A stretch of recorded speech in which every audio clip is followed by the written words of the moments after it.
श्रीमद्भागवत महापुराण चतुर्थ स्कंद अध्याय 3। सती का पिता के यहाँ यज्ञोत्सव में जाने के लिए आग्रह करना।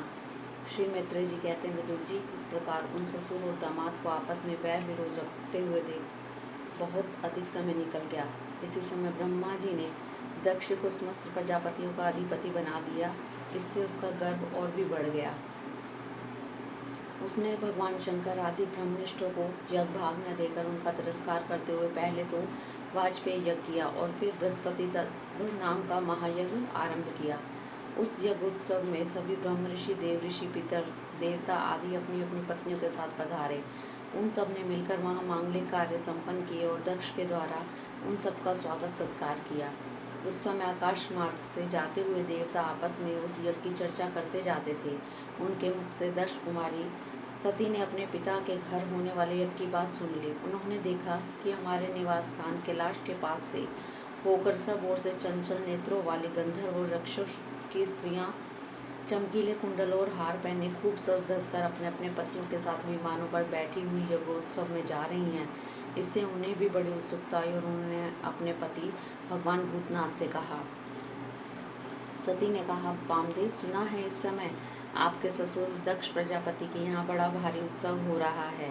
देखिए, ये सब देवता वहीं जा रहे हैं। यदि आपकी इच्छा हो तो हम भी चलें। इस समय अपने आत्मियों से मिलने के लिए मेरी बहनें भी अपने अपने पतियों के सहित वहाँ अवश्य आएंगी। मैं भी चाहती हूँ कि आपके साथ वहाँ जाकर माता पिता के दिए हुए गहने, कपड़े आदि उपहार स्वीकार करूँ। वहाँ अपने पतियों से सम्मानित बहनों, मौसियों और स्नेह आदर हृदय जननी को देखने के लिए मेरा मन बहुत दिनों से उत्सुक है। कल्याण में इसके सिवा वहाँ ऋषियों का रचा हुआ श्रेष्ठ यज्ञ भी देखने को मिलेगा। अजन्मा प्रभु, आप जगत की उत्पत्ति के हेतु हैं। आपकी माया से रचा हुआ यह परम आश्चर्य में त्रिगुणात्मक जगत आप ही में भास रहा है, किंतु मैं तो स्त्री स्वभाव होने के कारण आपके तत्व से अनभिज्ञ और बहुत देव हूँ।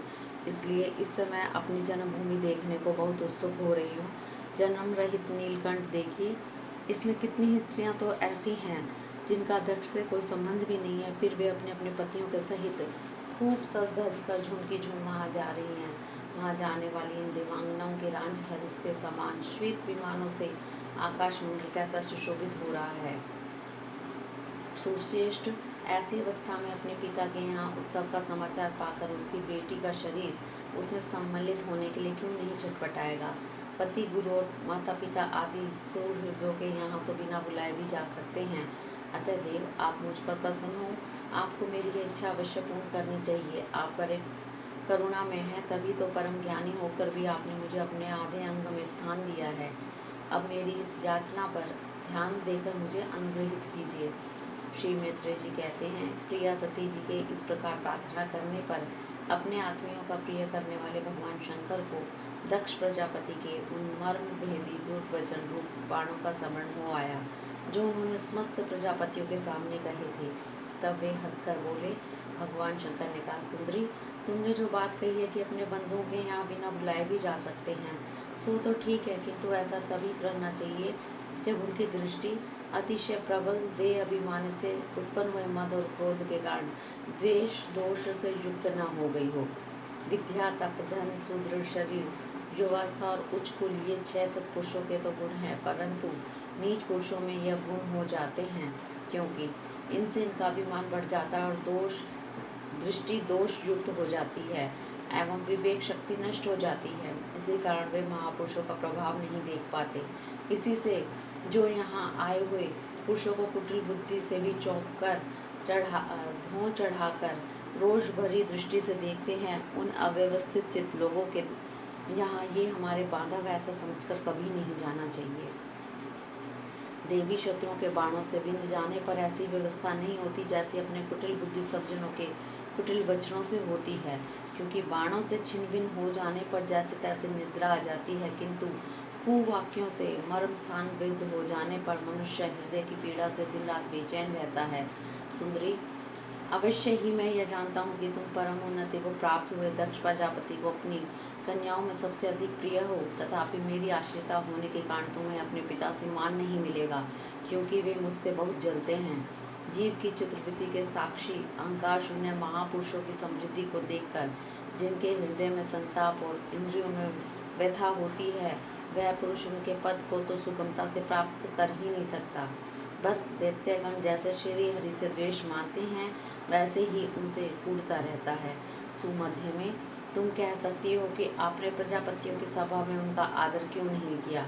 सो ये सम्मुख जाना, नम्रता दिखाना, प्रणाम करना आदि क्रियाएं तो लोक व्यवहार में परस्पर की जाती हैं, तत्वज्ञानियों के द्वारा बहुत अच्छे ढंग से की जाती हैं।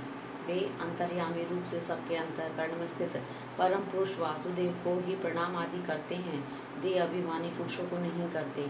विशुद्ध अंतःकरण का नाम ही वसुदेव है, क्योंकि उसी में भगवान वासुदेव का अपरोक्ष अनुभव होता है। उस शुद्ध चित्त में स्थित इंद्रियातीत भगवान वासुदेव को मैं नमस्कार किया करता हूँ। इसलिए प्रिय, जिसने प्रजापतियों के यज्ञ में मेरे द्वारा कोई अपराध न होने पर भी मेरे कटु वाक्यों से तिरस्कार किया था, वह दक्ष यद्यपि तुम्हारे शरीर को उत्पन्न करने वाला पिता है, तो भी मेरा शत्रु होने के कारण तुम्हें उसे अथवा उसके अनुयायियों को देखने का विचार भी नहीं करना चाहिए। यदि तुम मेरी बात न मानकर वहाँ जाओगी तो तुम्हारे लिए अच्छा न होगा, क्योंकि जब किसी प्रतिष्ठित व्यक्ति का अपने आत्मीयजनों के द्वारा अपमान होता है, तब वह तत्काल उसकी मृत्यु का कारण हो जाता है। हरि ओम तत्सत।